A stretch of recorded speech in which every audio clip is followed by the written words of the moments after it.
2017년이란 한 해가 저물어가고 있습니다. 다사다난했던 날들 중에 포항 지진과 제천 화재 참사는 우리를 더욱 슬프게 만들고 있습니다. 아쉬움과 많은 후회는 우리로 하여금 어쩔 수 없는 인생임을 알려주고 있습니다. 중국의 유명한 사상가였던 장자는 사계절을 통하여서 인생을 교훈하기를 밤과 낮은 생과 사와 같고 봄과 여름과 가을과 겨울은 사람의 일생과 같아서 사람의 힘으로는 어찌할 수 없는 자연의 법칙이다 라는 말을 남겼습니다. 사람은 삭트고 꽃피는 봄은 꿈 많은 소년 시절에, 실록의 무성한 여름은 청운의 뜻을 품은 청장년의 시절에 비유합니다. 황금마냐의 가을은 결산을 앞에 둔 인생의 노년에, 그리고 백설과 동면의 겨울은 인생의 죽음에 비유했습니다. 모든 인생은 한결같이 인생의 겨울, 죽음을 향해서 가고 있는 것이지요. 오늘 우리는 성경에서 지중해의 차가운 바람을 맞으며 로마의 감옥에서 인생의 겨울을 준비하고 있는 노사도 바울을 봅니다. 이때 바울의 나이는 65살 정도로 추정됩니다. 그는 네로 황제로부터 로마시를 불찌른 방화범의 배후라는 누명을 쓰고 로마의 깊은 감옥에 갇혀 있습니다. 바울은 이제 자신의 죽음을 예감하고 있습니다. 사도 바울은 쓸쓸한 로마 감옥에서 간간히 찾아오는 의사 누가의 보살핌을 받는 중에 믿음의 아들 디모데가 보고 싶었습니다. 그는 디모데 후서를 통하여서 겨울이 오기 전에 속히 내게로 오라고 부탁합니다. 그리고는 디모데에게 소박한 부탁을 몇 가지 하는데, 지난날 전도 여행길에 바울을 섭섭하게 하였던 마가를 네가 올 때에 데리고 오고, 추운 겨울 날씨를 생각하며 따뜻한 코트 한 벌과 임종을 준비하기 위해서 성경책을 가지고 오라 라는 부탁을 합니다. 그러면서 믿음을 저버렸던 세공업자 알렉산더를 조심하라 라고 경계의 말도 덧붙이고 있습니다. 이 시간 오늘 본문을 중심으로 4개의 명령형의 동사를 중심으로 겨울이 오기 전에 라는 제목으로 하나님의 말씀 받고자 합니다. 오늘 이 문장은 크게 4개의 명령의 형태로 되어 있는 구조입니다. 말씀을 듣는 우리 모두에게 하나님의 은혜 주심이 있기를 소원합니다. 첫째로 속히 내게로 오라 라는 첫 번째의 명령형입니다. 바울은 지금 로마 옥중에서 죽음을 앞에 두고 외롭고 쓸쓸한 감옥살이를 하고 있습니다. 바울은 독신으로 살았기 때문에 자식이 없습니다. 그러나 2차 전도 여행 중에 루스라에서 만난 제자 디모데를 아들처럼 양육하였고 사랑했습니다. 디모데 역시 바울을 아버지처럼 대하였습니다. 지금 디모데는 바울의 명으로 아시아의 수도 에베소에서 하나님의 양무리들을 돌아보고 있는 중입니다. 죽음을 앞에 둔 바울은 믿음의 아들 디모데가 보고 싶었던 것입니다. 그래서 오늘 본문 9절에 디모데에게 부탁합니다. 너는 어서 속히 내게로 오라 라고 말입니다. 그리고 21절에도 보면은 너는 겨울 전에 어서 오라 라고 부탁합니다. 항해술이 발달하지 않은 고대의 지중해를 겨울에 항해한다는 것은 큰 위험이 따르게 됩니다. 지난날 바울도 겨울에 지중해 항해를 하다가 유라굴로라고 하는 광풍을 만나서 죽음의 위협을 겪은 적이 있었습니다. 그래서 바울은 디모데에게 겨울이 오기 전에 속히 빨리 내게로 오라 라는 말을 들려주고 있습니다. 사실 바울은 옥살이나 쓸쓸한 죽음을 맞을 필요가 없는 사람이었습니다. 그의 학문이나 그의 가문이나 그의 사회적인 지위나 신분을 생각을 하면은 바울에게는 출세길이 보장이 되어 있었습니다. 그는 정통파 히브리인이었고 가말리엘 문화생의 학문적인 명예를 가지고 있었고 로마의 시민권을 소유한 당대의 특권층의 사람이었습니다. 그러나 바울은 다메섹으로 가는 중에 영광의 주님을 만났습니다. 바울은 주님의 은총의 포로가 되어서 이방인에게 복음을 전하는 전도인이 되었습니다. 그는 예수 그리스도의 복음이 좋아서 학문도 그리고 가정적인 배경도 모든 기득권도 뒤로하고 포기했습니다. 그는 전도인의 삶을 자신의 삶의 가장 영광으로 여겼습니다. 바울은 이렇게 된 것이 하나님의 은혜라 라고 고백하기도 했습니다. 하지만 찬란했던 바울의 생애의 마지막이 지금 다가오고 있습니다. 젊음과 자유가 있을 때에는 사람이 많이 따랐습니다. 그의 설교를 듣던 사람들은 회개하는 역사가 일어났습니다. 어려운 고비고비마다 하나님의 기적의 손길이 나타났고 알게 모르게 바울을 돕는 이들과 동력자들도 적지 아니했습니다.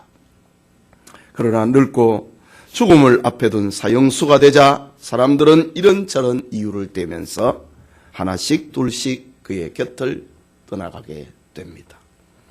오늘 읽은 본문 10절과 11절을 보면은 대만은 이 세상을 사랑하여 나를 버리고 데살로니가로 갔고 그레스게는 갈라디아로 디도는 달마디아로 갔고 누가만 나와 함께 있느니라 라고 표현합니다.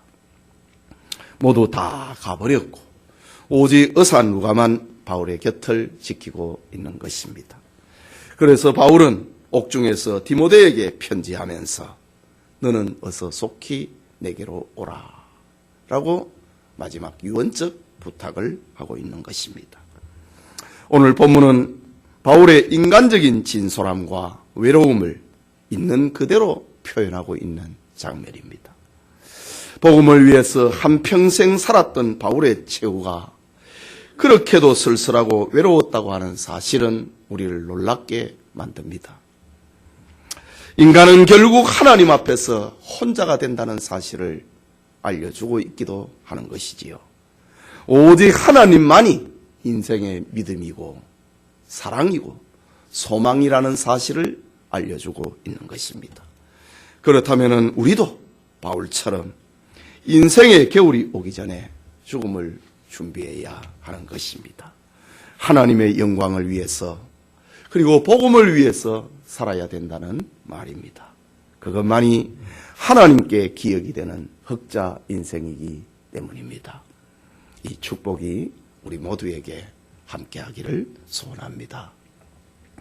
두 번째 나타나고 있는 명령형의 동사 마가를 데리고 오라 라는 말입니다. 11절을 보면은 누가만 나와 함께 있느니라 네가 올 때에 마가를 데리고 오라 그가 나의 일에 유익하니라 라고 합니다. 사도행전을 보면은 마가의 집은 오순절에 신약교회가 탄생한 장소입니다. 그의 집은 120여 명의 교인들을 수용하는 다락방을 가졌다는 것을 볼 때에 그는 아주 큰 부잣집의 아들이었습니다. 이런 마가가 은혜를 받아 안디옥 교회로부터 바나바와 바울이 선교사로 파송을 받을 때에 조수로 동행합니다. 그러나 전도자의 길은 자신의 기대와 너무 달랐습니다. 존경과 영광은 없고 핍박과 모욕과 배고픔의 길이 그에게 찾아온 것이었습니다. 이때 마가는 전도인의 삶에 회의를 느낍니다.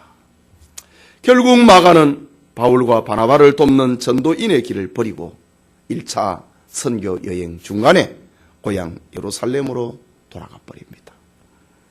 이것은 바울에게 깊은 상처를 가져다 주었습니다. 2년이 지나고 난 다음입니다. 바울이 2차 전도 여행을 떠나게 됩니다. 이때에 마가를 다시 데리고 가자고 하는 바나바와 그럴 수 없다고 하는 바울이 심히 다투고 이 일로 인하여서 바나바와 바울은 결별을 선언합니다. 두 사도는 각자 전도 여행길에 오르게 됩니다. 이처럼 마가는 전도자의 가슴에 아픔을 안겨준 사람이었습니다. 하지만 세월이 흘러서 바울은 마가를 용서했고 바나바와도 화해했습니다. 마가 자신도 지난날 자신의 실수를 크게 회개합니다. 바울이 1차 로마 감옥에 투옥이 되어서 에베소와 빌립보서와 골로새서라고 하는 옥중 서신을 기록을 할 때에 마가가 바울 곁에서 바울을 돕는 자가 되어서 많은 수고를 감당하였다고 골로새서 4장 10절에는 그렇게 마가의 이름을 기록하고 있습니다. 이런 이유로 죽음을 앞에 둔 바울은 디모데에게 편지하면서 네가 올 때에 마가가 필요하다. 나에게 마가가 유익하다. 마가가 필요하다. 네가 올 때에 마가를 데리고 오라 라고 말합니다. 여러분, 형제간에 등을 돌리고 성도가 서로 외면하는 것은 잘못입니다. 마음을 상하게 했다면 미안하다 사과하고, 잘못한 것이 있으면 용서를 빌고, 실수한 것이 있으면 양해를 구해야 합니다. 이것이 그리스도인의 삶이고 인생의 겨울, 죽음을 준비하는 그리스도인의 모습입니다. 뿐만 아니라 우리는 누군가에게 필요하고 유익을 주는 사람이 되어야 됩니다. 회개한 마가처럼 교회에 유익이 되고 주의 종에게 유익을 주는 사람이 될 수 있기를 소원합니다. 이것이 겨울이 오기 전에, 겨울이라고 하는 말은 오늘은 시적인 표현입니다. 인생의 죽음이 오기 전에 필요한 사람이 되어야 된다. 하나님의 교회에 필요한 사람이 되어야 된다. 라는 말입니다. 세 번째는 겨울이 오기 전에 거독과 가죽 종이에 쓴 책을 가지고 오라 라는 세 번째 명령형의 동사입니다. 본문 13절입니다. 네가 올 때에 내가 드로와 가보의 집에 둔 겉옷을 가지고 오고, 또 책은 특별히 가죽 종이에 쓴 것을 가져오라 라고 합니다. 여기 드로아는 소아시아의 서쪽 무시아에 있는 항구로서 바울이 지난날 마케도니아 지역 유럽 전도의 환상을 받았던 곳입니다. 바울은 이것 드로아 가보의 집에 겉옷을 두었는데 올 때에 그것을 가지고 오라 라고 합니다. 당시의 사연은 이렇습니다. 바울이 로마의 감옥에서 1차 석방이 되고 난 다음에 다시 전도 여행길에 올랐습니다. 바울의 5차 전도 여행길이지요. 이때는 저 서바나 스페인과 그레데 섬과 그리고 소아시아 지역이라고 하는 로마를 중심으로 밑으로 반원을 그리는 이런 5차 전도 여행길에 오릅니다. 바울이 소아시아의 서쪽 드로아에 있을 때였습니다. 이때 로마의 대화재가 일어났는데 바울이 방화범의 배우로 지목이 됩니다. 그래서 긴급 체포되고 로마군에 의해서 바울은 외투를 챙길 겨를도 없이 로마로 끌려갑니다. 로마의 깊은 지하 감옥에 갇힌 바울은 겨울나기를 위하여서 따뜻한 외투 한 벌이 필요했던 것입니다. 여러분, 일제강점기에 신사참배에 저항을 하다가 감옥에서 순교하신 주기철 목사님이 계십니다. 주 목사님은 1938년부터 1944년까지 6년 동안 신사참배 반대 운동을 하다가 6년 동안 감옥을 집처럼 들락날락하는 그런 시간을 보내게 됩니다. 모진 고문과 회유, 그리고 협박과 조롱, 동력자들의 배신과 격리, 숱한 고통을 주 목사님은 당하게 됩니다. 순교하시기 전날 만신창이가 된 주 목사님은 감옥에서 사모님의 면회를 받게 됩니다. 이때의 주 목사님은 세 가지 유언을 남깁니다. 첫째는 내 늙으신 어머니와 어린 자식을 부탁하오 라는 사모님에게 남기는 유언입니다. 또 하나는 따뜻한 숭늉 한 사발을 마시고 싶소 라는 유언이었습니다. 그리고 셋째는 주님 앞에 가서 조선 교회를 위하여 기도하리이다 라는 말을 남기셨습니다. 참으로 소박한 주기철 목사님의 유언이었습니다. 오늘 본문에도 보면은 사도 바울은 지중해의 추위가 염려가 되었어. 네가 올 때에 내가 들어와 가보의 집에 둔 겉옷을 가지고 오라 라는 자기의 추운 몸을 생각을 하고 소박한 부탁을 하고 있는 바울의 모습을 봅니다. 계속해서 바울은 책은 특별히 가죽 종이에 쓴 것을 가져오라 라고 합니다. 이 책은 두말할 것도 없이 바울이 아끼고 즐겨보던 성경입니다. 바울은 죽음을 맞기 전에 읽기 원했던 것이 바로 성경이었습니다. 사람이 떡으로 사는 것이 아니고 하나님의 말씀으로 사는 것이기 때문입니다. 한평생 하나님의 말씀을 전하고 말씀을 가르치며 살았던 바울은 자신의 죽음을 앞에 두고 가까이 하고 읽고자 했던 것이 바로 성경이었다라는 사실입니다. 이 사실은 우리에게 많은 교훈을 줍니다. 오늘날 세상에 많은 교회의 지도자들과 교회의 중직자들이 빠지기 쉬운 함정은 남들에게는 성경을 가르치고 성경을 읽게 하면서 자기 자신은 성경을 읽지 않고 성경을 가까이 하지 않는 타성에 빠지는 것입니다. 죽음을 앞에 둔 바울은 자기를 위하여서 성경을 가까이 하고 성경을 읽었다 라는 사실입니다. 바울은 오늘 성경을 통하여서 우리에게도 이것을 묵시적으로 들려주고 있습니다. 바울은 성경을 통하여 성경을 읽으며 자신에게 다가오는 고독과 시련과 죽음을 이겨나가고자 했던 것입니다. 온갖 시련을 이기고 죽음의 공포를 이기는 것 하나님의 말씀이다 라는 겁니다. 죽음이 두렵지 않은 사람이 누가 있습니까? 예수님께서도 십자가의 죽음이 두려워서 아버지여 할 수만 있으면 이 잔을 내게서 지나가게 해 주십시오. 그러나 내 뜻대로 되지 말고 아버지의 뜻대로 되기를 원하나이다. 죽음은 누군가에게 다 공포요, 두려움입니다. 사도 바울도 그랬습니다. 그래서 바울은 이 죽음을, 고난을 이기기 위하여서 성경이 필요했다 라는 사실입니다. 여러분은 인생의 겨울을 어떻게 준비하고 있습니까? 몸을 덮어줄 따뜻할 외투 역시 소중합니다. 다시 말하자면 우리의 육체를 따뜻하게 하는 경제 문제도 중요합니다. 하지만 우리를 구원하고 우리의 영혼을 따뜻하게 하고 온전하게 할 하나님의 말씀은 더 소중합니다.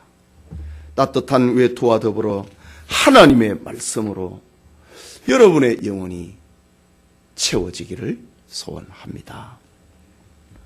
마지막으로 겨울이 오기 전에 라는 주제로 네 번째 등장하고 있는 명령의 동사 알렉산더를 주의하라 라는 겁니다.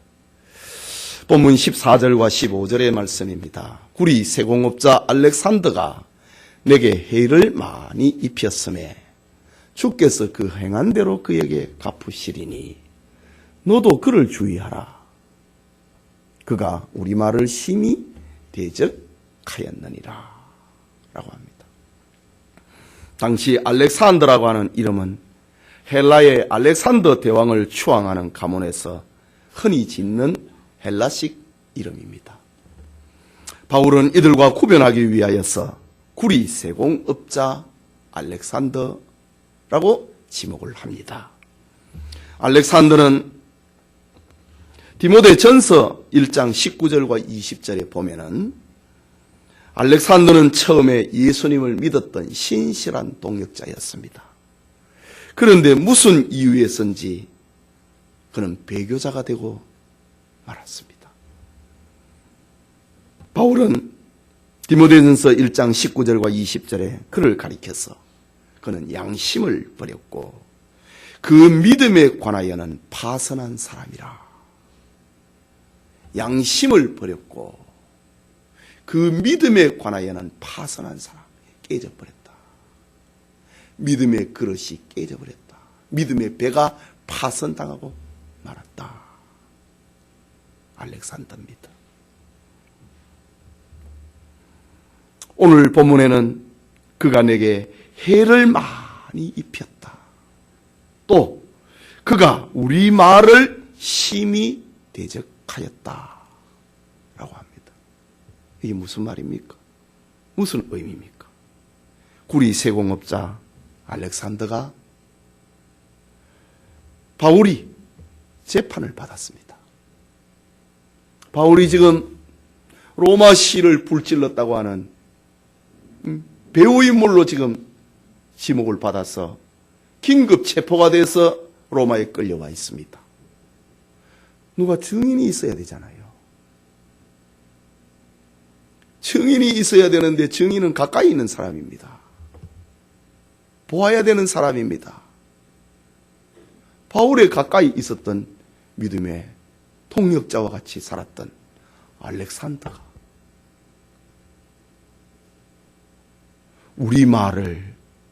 그가 우리 말을 15절에 그가 우리 말을 심히 대적하였느니라. 바울이 잡혀와서 불을 안 찔렀는데 불 찔렀다고 말할 수 있겠습니까? 안 찔렀다 했지요. 나 그런 거 시킨 일이 없다고 바울이 얘기 안 했겠습니까? 그런데 구리 세공업자 알렉산더가 우리의 말을 심히 대적하였다. 거짓 증거했다. 이 말입니다. 바울이 불 찔렀다. 불 찌른데 배우다. 구리 세공업자 알렉산더가 지난날 한솥밥을 먹었던 알렉산더가 바울을 배신했다. 이 말입니다. 바울은 주님께서 그 행한 대로 갚을 것이다 라고 선언합니다. 그리고 로마를 찾아올 디모데에게 디모데야 너도 그를 주의해라. 조심해라. 경계하고 있는 겁니다. 그는 악이다. 그는 악이다. 그를 조심해라. 라고 부탁한 겁니다. 계속해서 바울은 자기를 떠나간 사람들을 다 용서하고 다 이해합니다. 16절에 내가 처음 변명할 때에 재판장에 끌려갔을 때 이 말입니다. 네로의 재판입니다. 지금 내가 처음 변명할 때에 나와 함께한 자가 하나도 없고 다 나를 버렸으나 그들에게 허물을 돌리지 않기를 원하노라. 바울이 안 그랬다고 누가 말로 해줘야 되잖아요. 지금 거짓 증인 알렉산더만 지금 있고 바울을 변호해 줄 사람은 없는 거예요. 얼마나 쓸쓸했겠습니까? 내가 처음 변명할 때에, 내가 처음 네로의 재판장에 설 때에, 방화범으로 몰려갔고 재판장에 설 때에 나와 함께한 자가 하나도 없고 다 나를 버려버렸다. 그들에게 허물을 돌리지 않기를 원하노라. 너도 그 사람들 원망하지 마라. 이런 말입니다. 바울이 로마 시민으로 자유를 누리며 복음을 전할 때에 동행하고 협력하던 사람들이 많았습니다. 그러나 바울에게 죽음이 다가오자 모두 떠나버렸습니다. 바울은 그들의 행위가 섭섭했지요. 하지만 죽음을 앞에 둔 지금은 그들을 다 용서하고 다 이해한다. 그런 표현입니다. 이 얼마나 인생의 겨울을 준비하고 있는, 죽음을 준비하고 있는 노사도의 아름다운 모습입니까? 지난날 신사참배 운동을 하다가 옥고를 치르고 고려파 교회의 개척자이신 한상동 목사님께서 처음 개척은 경남 고성군 하일면 학임리에서 개척교회를 시작합니다. 그 마을에 최부자라고 하는 사람이 있었습니다. 그는 마을에 세도가였는데 한 목사님을 너무나도 미워하고 괴롭혔던 사람입니다. 어느 주일날 한 목사님이 예배를 인도하고 설교를 하고 있는데 담 너머에서 돌이 여기저기 날라와서 예배를 방해하고 교인들을 힘들게 하는 것입니다. 최부자의 행동이었습니다.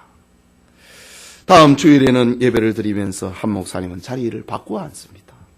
교인들을 방 안쪽에 앉히고 자신이 문 앞에 앉습니다. 지난주와 다름없이 돌이 날아왔습니다. 한 목사님은 문 앞에서 날아오는 돌을 등으로 맞으면서 뒤를 돌아보지도 않고 예배를 인도했다고 합니다. 이 소문이 온 마을에 퍼지게 됩니다. 그리고 다시는 돌이 날아오지 않았고 교회가 은혜롭게 성장했다고 하는 한국 초기 교회의 역사가 있습니다. 용서와 이해와 사랑, 그것은 이렇게 힘이 있는 것입니다. 여러분, 우리에게도 인생의 겨울이 가까워 오고 있습니다. 아직 남을 비판하고 내 운명이 잘못되었다고 남에게 원망하고 남에게 탓을 돌리고 있는 이가 있습니까? 국가나 사회나 가정이나 환경을 탓하고 있는 이가 있습니까? 허물을 다른 사람에게 돌리지 않기를 바랍니다. 우리의 옛말에도 참 아름다운 말이 있습니다.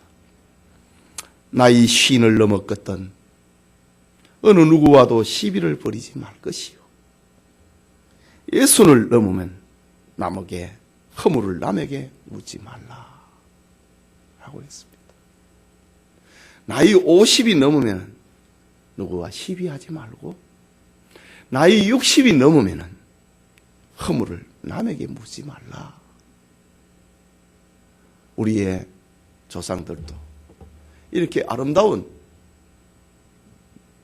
말을 남겨주었습니다. 이 시간 하나님 앞에서 더 진지하고 진실하게 죄악을 경계하고 사람을 용서하고 이해하는 자세가 필요합니다.